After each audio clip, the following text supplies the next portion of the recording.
Now, from WYDC TV, this is Big Fox News at 10.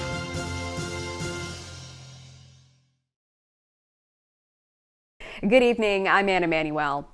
Voters in Pennsylvania went to the polls on Tuesday, and while former President Trump wasn't on the ballot, his influence was felt in a number of races. Madeline Rivera is in Washington with the latest on Tuesday's primaries.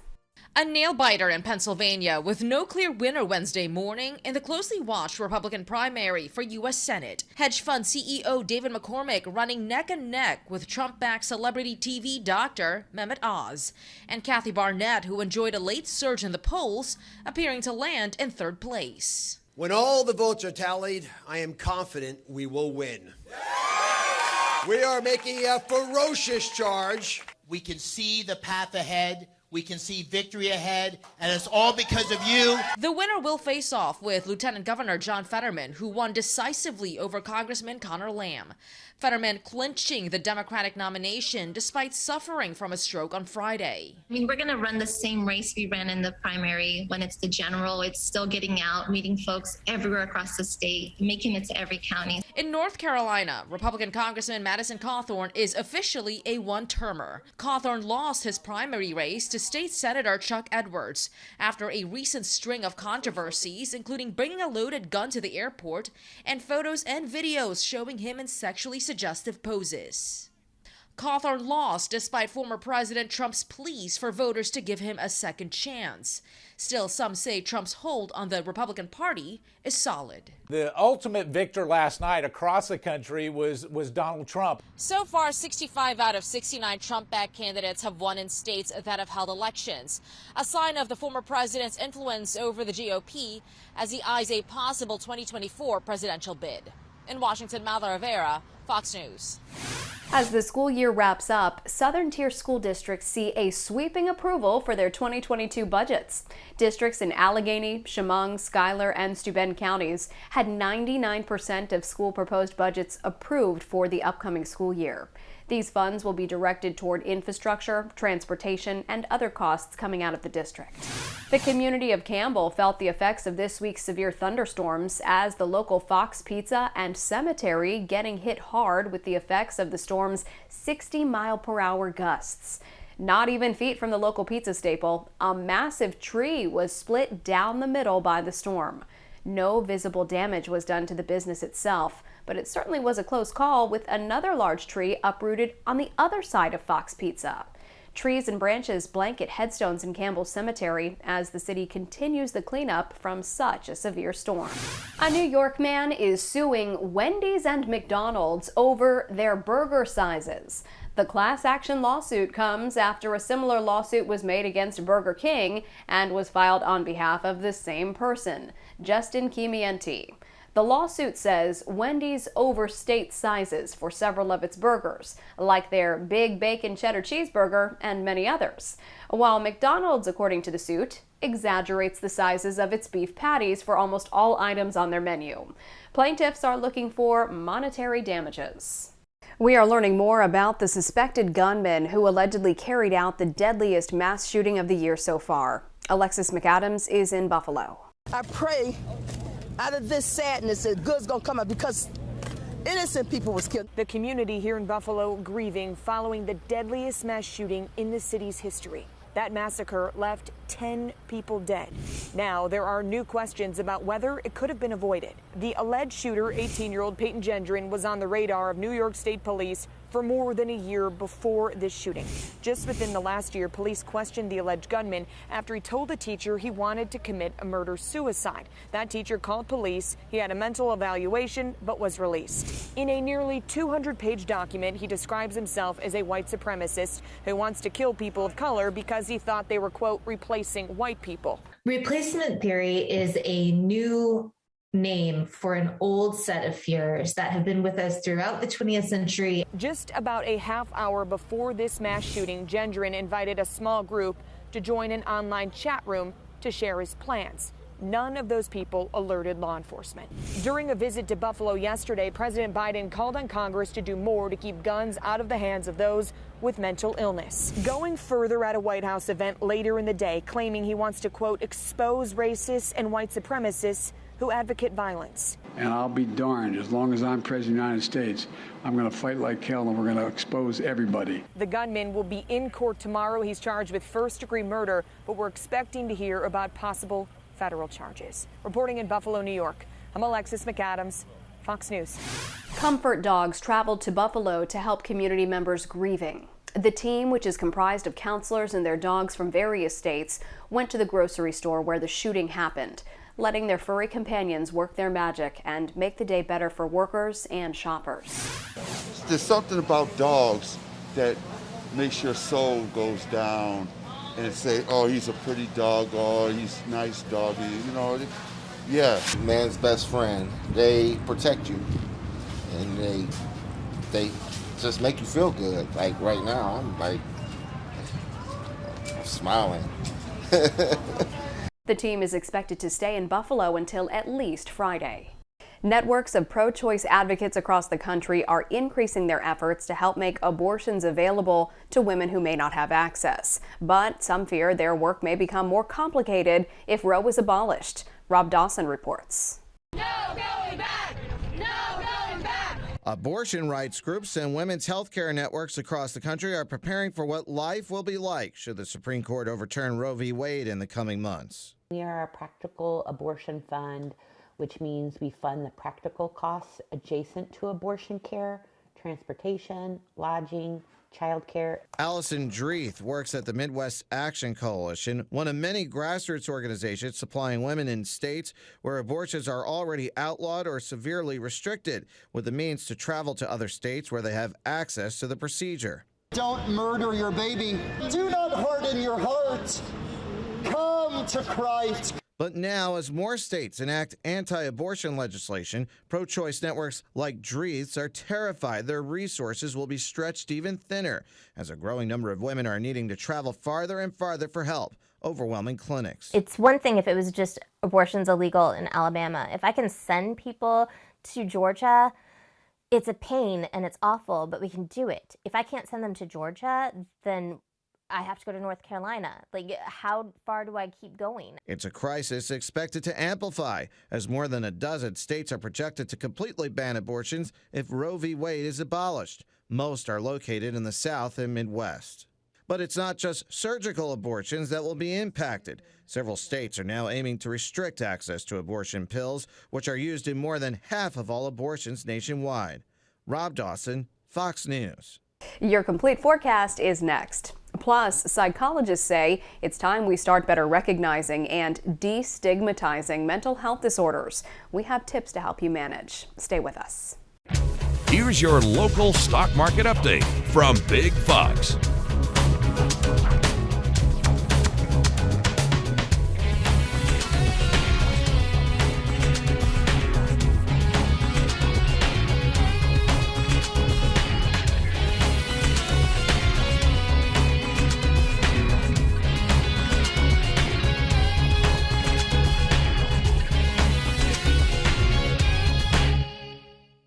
Now, your Twin Tiers forecast from Big Fox. All right, thanks again for checking in. I'm meteorologist Todd Nelson with a look at your local forecast. And we'll head out to the National Weather Service in Binghamton. This is our webcam from earlier in the day. We started off with some sunshine, with the clouds thickening up throughout the day in advance of those showers that pushed through. And this is that radar and satellite imagery from earlier in the day as the showers started to make their way into the Elmira Corning area. And it will be a soggy night tonight, areas of showers ongoing and continuing into the first half of our day tomorrow. Tomorrow, we are expecting a few claps of thunder possible around midday or early afternoon, but waking up to temps into the mid-50s. In Elmira Corning, 53. That'll be almost 10 degrees above the average at 45. Sunrise is at 5:42, sunset 8:25, and then topping out at 73, which is pretty close to our average for, again, mid-May. So some showers tonight, a few ice isolated rumbles of thunder midday Thursday, and then warm sunshine returns Friday, turning hot Saturday with record highs possible as we get into the low and maybe even mid-90s close to home. A little more unsettled on Sunday, and then behind that, chance of showers and storms Sunday. We will turn cooler early next week. So there's your general thunderstorm threat for Thursday. As this line of showers moves on through, again, there could be a clap of thunder during the day for Thursday, and then Friday, any thunder activity staying generally well west of us. So here's your forecast overnight tonight.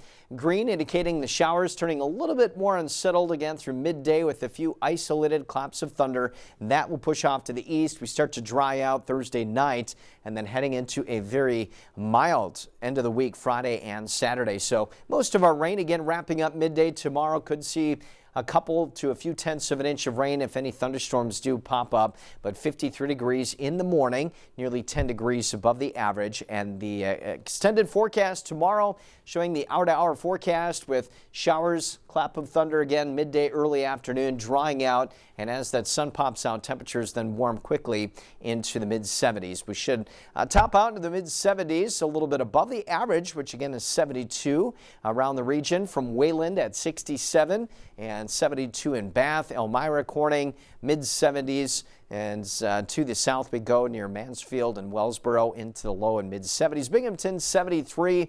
But Friday, sunshine returns. It will be warmer, almost 15 degrees above the average, and then even hotter on Saturday, as I mentioned, with some record heat possible. 92 would be a record for Elmira, Corning.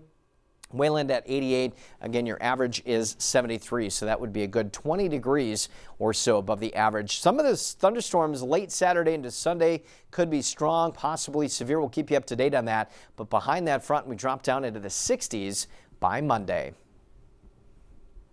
A variety of factors can contribute to mental health disorders. Those, according to the CDC, include early childhood trauma, chemical imbalances in our brains, drugs, and alcohol use. And with May marking Mental Health Awareness Month, psychologists say there's no better time to help educate people about the potential warning signs, how to address symptoms, and ways to destigmatize illnesses. Marianne Rafferty reports. Mental health. It's critical to our overall well-being, but oftentimes gets overlooked. A troubling sign when the CDC reports more than 50% of Americans will be diagnosed with a mental illness at some point during their life. And coming out of the pandemic, the number of people needing help is only on the rise. We've seen more need for services, which we presume will translate into in fact, more people are diagnosed, more kids are diagnosed with mental health disorders. So how can we recognize someone struggling? Some of the ways that we can tell are if somebody's habits or behaviors have changed, especially around communication or getting to work or school on time. Psychologists say if you notice these traits in friends or family, it's okay to suggest proven methods to help them cope. There's mindfulness, there's expressive writing or journaling, there's walking in green spaces. Exercise is also helpful. It's one part of the De-Stress Monday program taking off at schools across the country. Every Monday, districts implementing the program have their students participate in 45-minute sessions involving yoga, push-ups, deep breathing, and more. You kind of wake up, you're kind of stressed, and you're like, oh, I have to go to school. But this very much helps with, calming you down. Psychologists say it's also important to destigmatize mental health disorders by creating an open dialogue at home, in schools, and in popular culture so that no one feels alone. A new report suggests senior citizens might have higher costs for health care next year. An estimate from Fidelity Investment shows the standard 65-year-old couple retiring in 2022 can expect an average of $315,000 for medical expenses and health care in their retirement. That is $15,000 more than last year. Reasons for the spikes are the abrupt cost increase in Medicare. The report comes as many Americans are trying to fight skyrocketing inflation. The Senior Citizens League says older citizens have lost roughly 40% of their buying power because of ongoing inflation. A new smart pacifier can monitor newborns' health in the hospital. Researchers from Washington State University created the Smart Pacifier, which can check the health of premature babies in clinics. The piece, they claim, can tell doctors potassium and sodium levels through the baby's saliva. Scientists tried the device on a group of infants. They found the pacifier results were similar to those of the hospital blood tests. However, they say further testing is needed to confirm how well the pacifier works. Mask requirements are back in place for workers at some retail locations of a major tech company. Employees at about 100 Apple stores in the U.S. will be required to wear masks for the first time since March. Workers at Apple's corporate offices in Silicon Valley are also being mandated to wear masks, but only in common areas. This comes as Apple was about to enforce a plan to require employees to come into the office at least 3 days per week, but the company has delayed those plans. This Memorial Day could be the busiest since the pandemic. Summer kicks off in just a couple of weeks, and AAA expects a lot of Americans to hit the road and the skies over the holiday weekend. Jake Alexis tells us how crazy Memorial Day travel is going to be. If you haven't already locked in your travel plans, you're going to want to do it as soon as possible because the number of expected Memorial Day travelers is driving up costs. A new report from AAA predicts a huge Memorial Day travel weekend. Nearly 3 million more Americans are set to travel compared to last Memorial Day, and they'll be driving, flying, taking trains, and boarding buses. Travel is up across the board, and every single mode of transportation is seeing increases that we haven't seen since before the pandemic. And so even like, for example, air travel is getting up to those pre-pandemic levels, pretty close to what we were seeing before. Here's some of the top spots people are visiting. AAA says places like Orlando, Seattle, Miami, and Vegas will see a lot of visitors. And all those travelers are making it more expensive. Airfare and hotels are up this year. It'll actually cost less to rent a car, but high gas prices mean driving still won't be cheap. It's costing you a little bit more. For example, when you're driving this year, it's going to cost you about $23 more to fill up your tank than it did last year. Airfare is going to be a little bit above $100 for a plane ticket than what we were seeing last year. The amount of people flying this Memorial Day is expected to be the most in at least 3 years. AAA says more people are choosing to fly to avoid those high gas prices. A group of Sacramento charter high school students went on a special field trip taking their studies to the UC Davis Medical Center. It was all part of a program designed for them to directly interact with and learn from medical professionals. Eaton Wallace has more on the story. There you go. Ebony Jones is a senior at Sacramento Charter High School, but today she and 8 of her peers spent the day learning not on this campus, but instead on this one at the UC Davis Medical Center, where they interacted directly with hospital surgeons and medical professionals. Ready, tighty, when you click that way, lefty loosey. I like that we finally get to have like an actual field trip outside of school, and we don't have to just be in our lab in our classroom. A real world experience.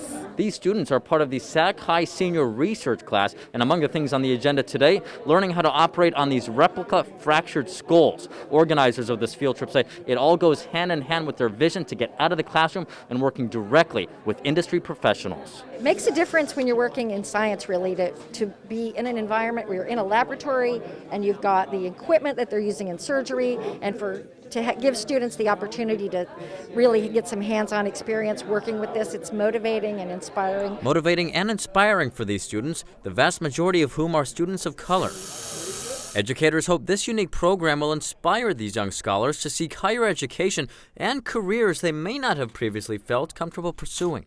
Oftentimes when you go to a medical environment or seek medical help, you don't see someone that looks like you, and already you're kind of on guard or curious. And so I think getting our students exposed to what medical fields as far as ENT, surgical, all that looks like, helps to bring more familiar faces to the field, making people feel more comfortable, confident to seek that medical help, because we all deserve quality health care. Perfect, and see you're still exactly in the right position. While Joan still has many years to decide where her career will take her, she's just grateful to have this opportunity to meet with some of the medical industry's best and brightest. Hearing their experiences makes it hopeful for me that I could do it one day, and I could, if I just believe in myself, I could just be what I wanted to be in the STEM field. A vision for a bright future, thanks in large part to an education that launched it all. Borrowing new loans for college could soon cost you more. Federal student loan interest rates are set to increase July 1st of this year. Even though the federal loan payment pause continues through August, the rates for new loans change each year regardless of the pause. Undergrad loans now carry an interest rate of almost 5%, up from almost 3.75% last year. Federal grad school loans also up, now at above 6.5%. We want to leave you with a smile. Cheez-Its have gone hip-hop. The snack food is pairing with music streamer Pandora to release Cheez-It X Pandora Aged by Audio, the first ever sonically aged snack. The company says the Cheez-Its are aged sonically by using a Pandora-curated hip-hop music playlist.